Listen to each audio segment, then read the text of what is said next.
Hey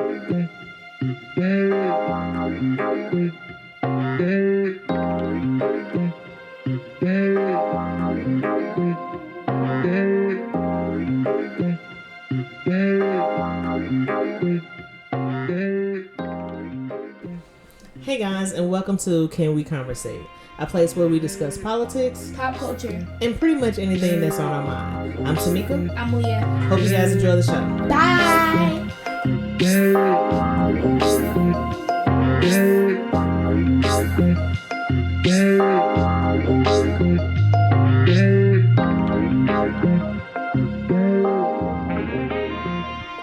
What's up, guys? So on this week's episode of Can We Conversate, we're going to do something a little bit different. If many of you who listen to the backstory, you may remember that I discussed about, my vision and what, how Can We Conversate was birthed and how I wanted it as an opportunity for me to, get some things off of my chest, talk about different things, and how I wanted to have a safe space for Taliyah to kind of discuss some things that were on her mind. So she approached me with the idea of doing something special for Black History Month, where she wanted us to kind of highlight some prominent African Americans who made great contributions to our history that aren't necessarily mainstream. So I kind of thought I saw this as a great opportunity for her to kind of take ownership of the podcast, in her own way. So Taliyah, who is the first person we're going to talk about, and why was it important for us to do something special for Black History Month? So the person we're going to be talking about this week is Langston Hughes.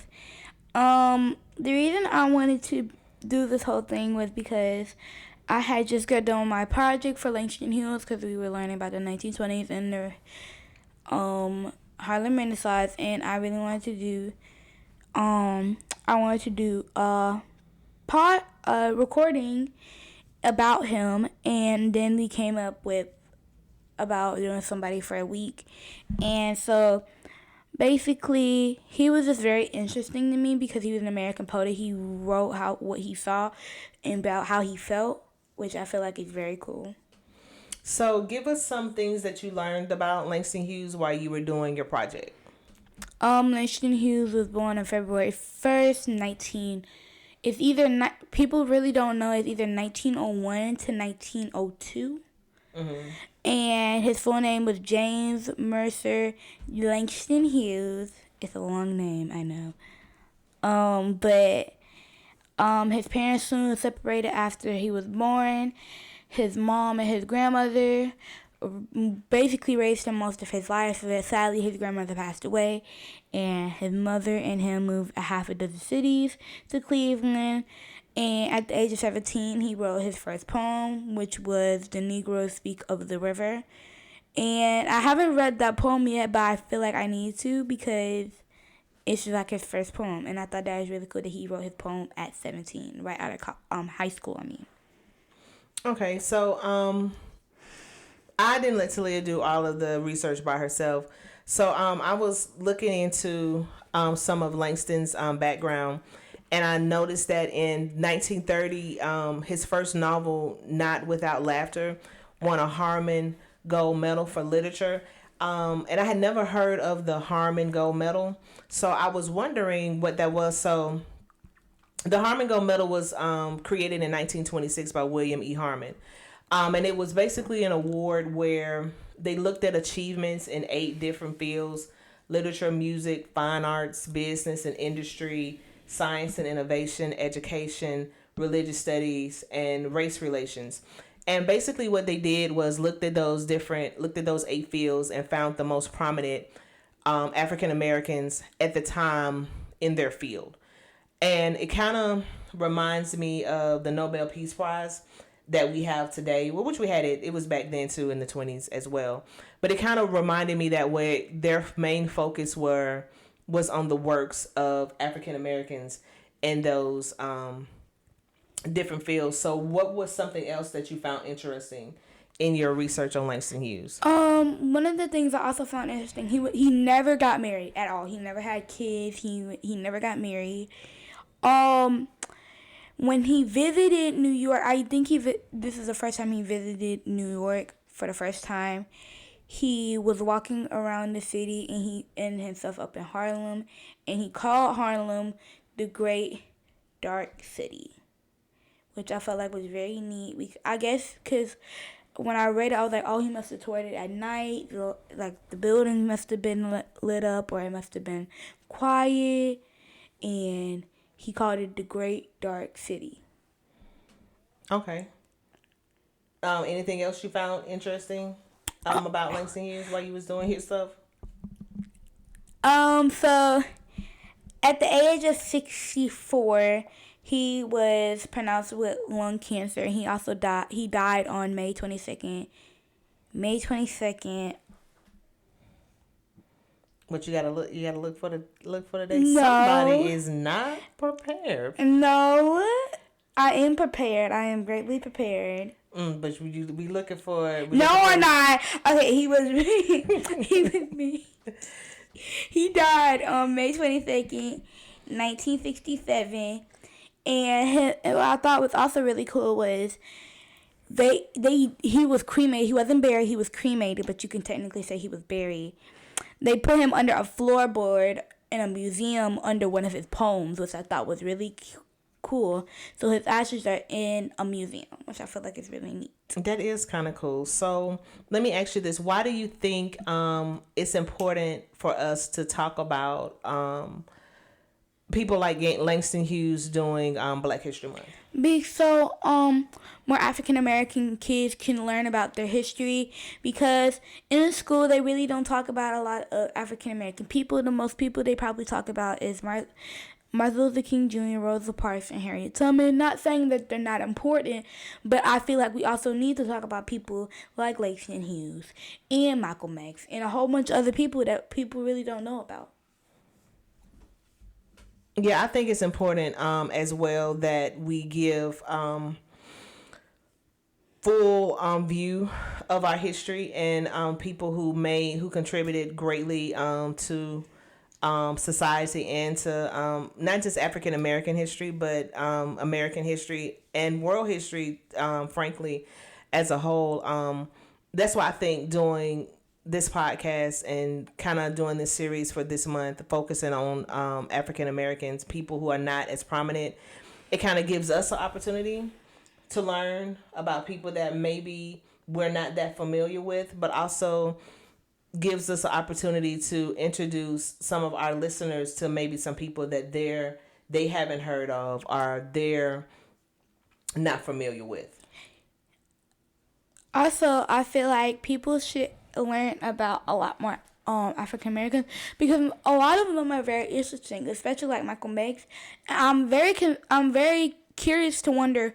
They want to talk about Martin Luther King Jr. Why are they not talking about Malcolm X? Because he was also a person who was in the civil rights movement, and he wasn't like Dr. King where he was very peaceful. He felt like we needed to give them a little push to show them that, hey, we're not scared. We're not scared of y'all. We need to stand up and do what's right. But Martin Luther King Jr., he wanted to do pieces. He wanted to do marches. He wanted to do all these things, but not have violence. They were both right, but they both had different views at it. Yeah, and you're right. It's kind of when you compare and contrast Dr. King and Malcolm X, like you said, what they wanted, the end results were the same. How to get there, they differed in how they get there, and it's pretty much it's like us today, African Americans, and a lot of people get this confused with, especially people of color and minorities, of that we're monolithic, which means we think the same, and that's not the case. We all have different views, and we see things differently, and we sometimes agree on the end goal. Sometimes we don't. But most of the time we agree on the end goal. Just how to get there is where we differ. Because like you compare Dr. King and Malcolm X, you also could compare Booker T. Washington and W.E.B. Du Bois. They both were instrumental during their time period. Booker T. Washington, of course, was the founder of Tuskegee University here in Alabama. But he saw a path for African Americans to better themselves after slavery, as with education, but doing it through the trades and doing things with your hands, which we were accustomed to coming off the plantation. Whereas, but W.E.B. Du Bois was also concerned and viewed education as important, but he viewed it more as the liberal way of liberal studies, and liberal studies where you weren't necessarily using your hand. It was more a mind thing, which not saying that using your hands isn't a mind thing, but they both had the same desire to see us as a people advance, but they just saw it in different ways of how to get us there. And which is fine. Like you said, it's okay to not think like everybody else and to do things the way that everybody else does it, because you have to form your own identity and your own way of doing things. I also want to mention that I feel like all races, not just African American, all races should learn about African history, because African history is American history. I feel like we do need to learn about it. And then there's some people that don't want their children learning about Black history. But you also got to think about, you're just thinking about your children. What about other people's children? We go to the same school. You got to think about that. And then with slavery, when we used to talk about it, everybody would look at me because in 5th grade, I was the only Black girl in our class. And I felt very uncomfortable because I wasn't in, like, my ancestors dealt through that, but I don't have to go through that. And also, students need to learn how to properly... I don't know. Oh my God.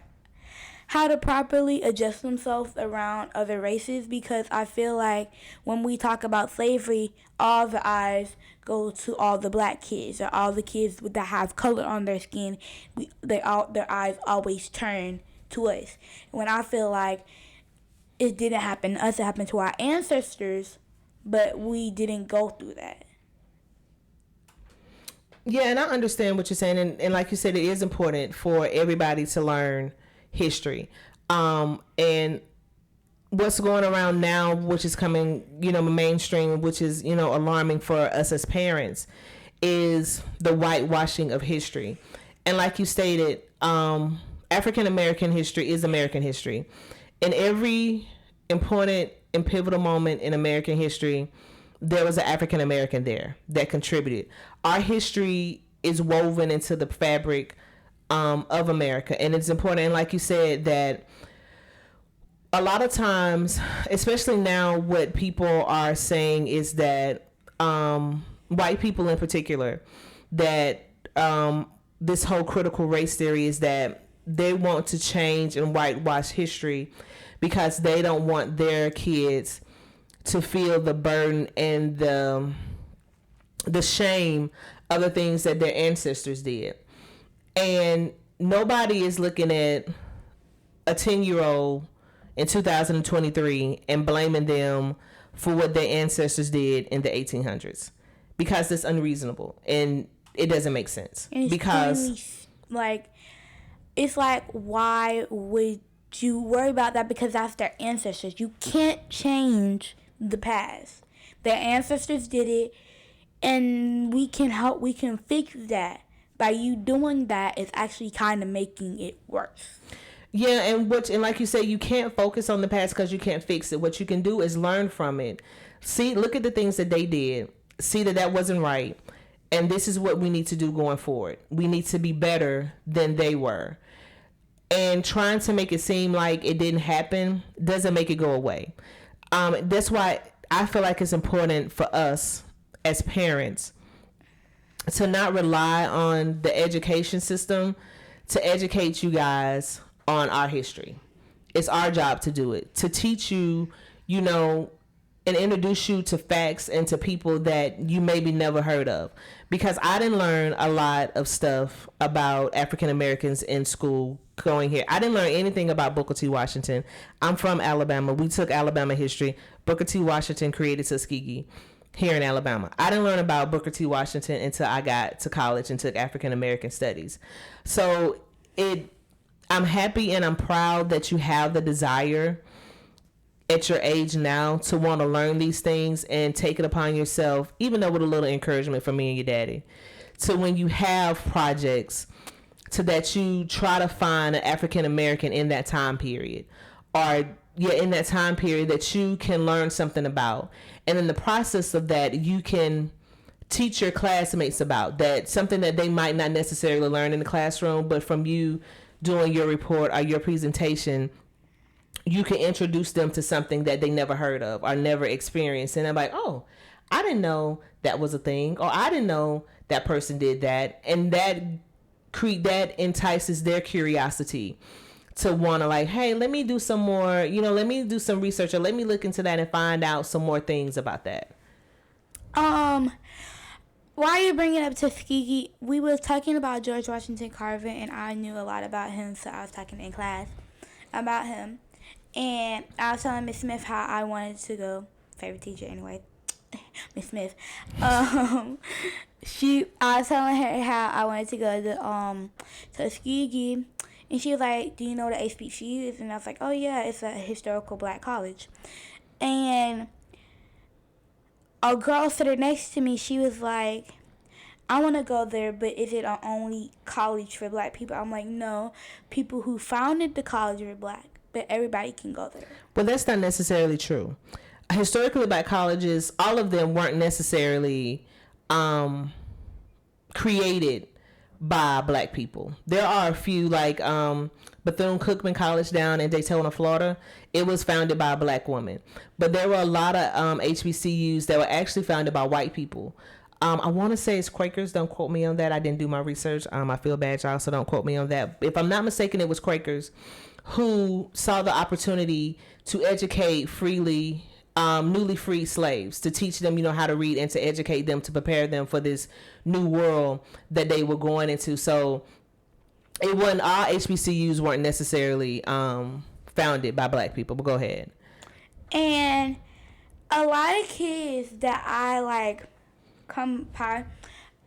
try to find myself in the group, because you have the African Americans and then you have the white people, and I try to figure out, because there's some things that kids do that are black, and I don't want to, and I'm like, that's not the stuff I do.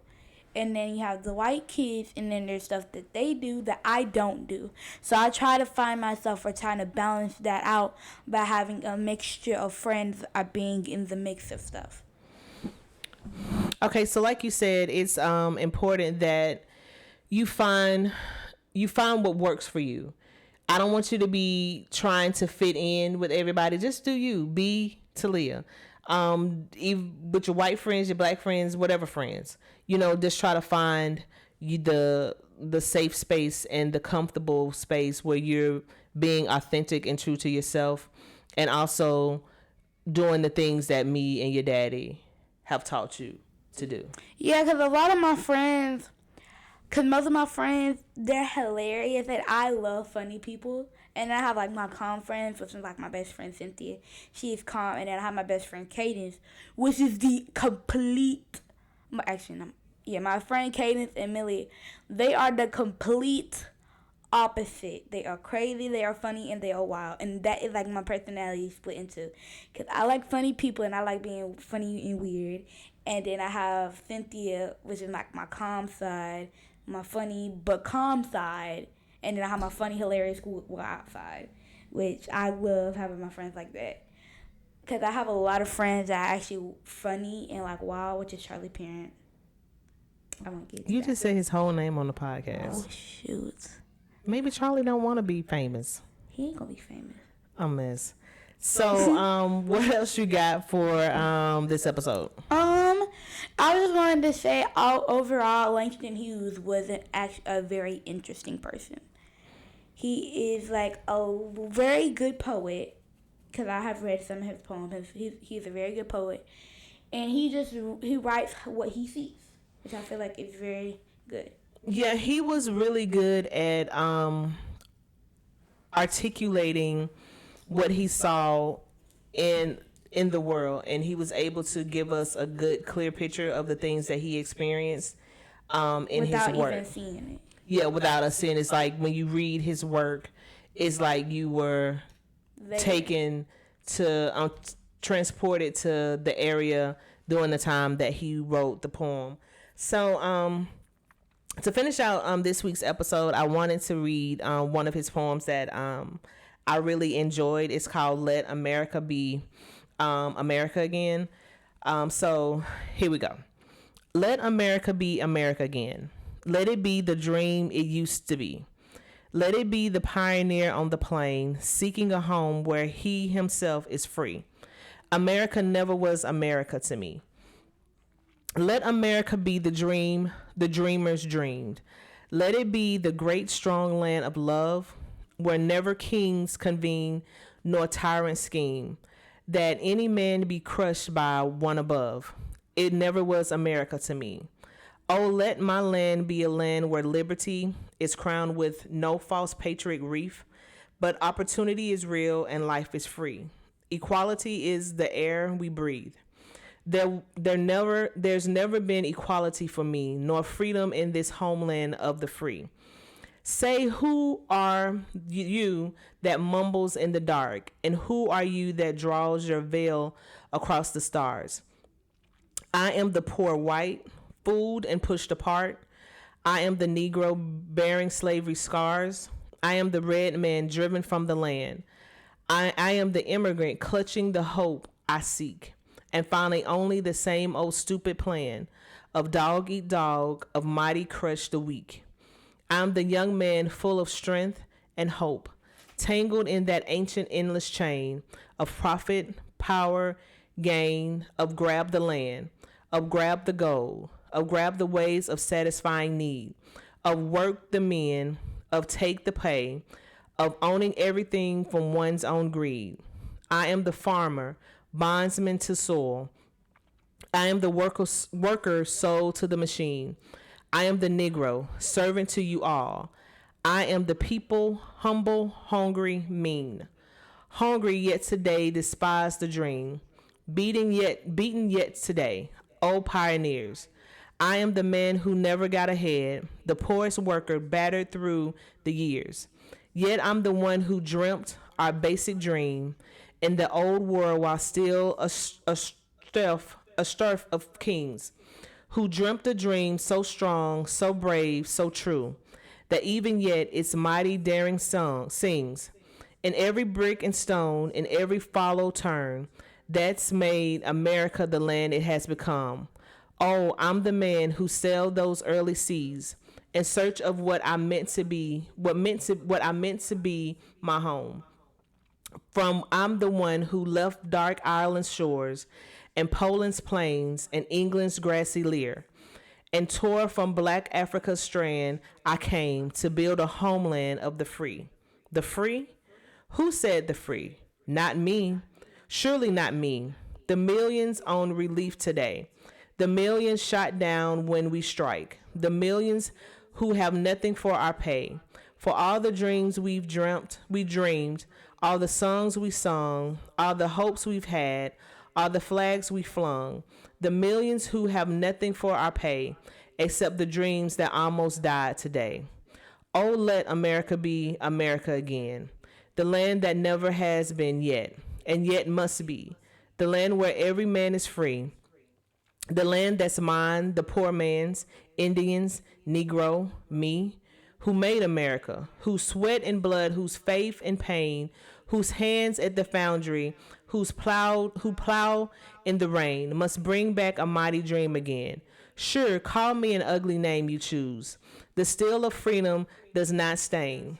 From those who live like leeches on the people's lives, we must take back our land again, America.